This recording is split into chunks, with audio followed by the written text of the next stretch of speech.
Hello everyone, welcome to another video on Emirates ID. Today in this video, I will show you how you can check fines on Emirates ID. Now, actually, you cannot do this within this particular website, so you can actually log in into your Emirates ID and see the fines. What you want to do is you want to go to this website right here, as you can see.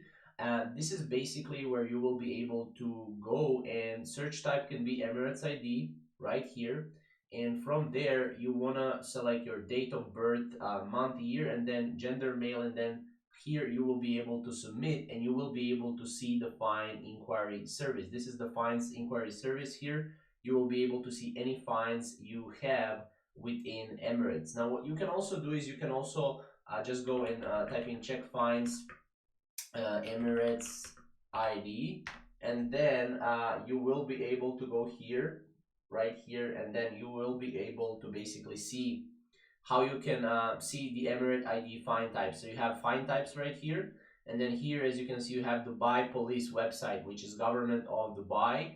Here you can also see basically, how you can, how you can find the fines for your particular ID. Now, as you can see, this is the website of the Dubai Police.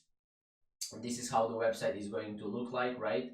And here you will be able to see your fine depending on the the Emirates ID that you have. So yeah, that's pretty much how you can check fines on Emirates ID. If you have any questions or comments, comment down below, and we'll see you in the next video.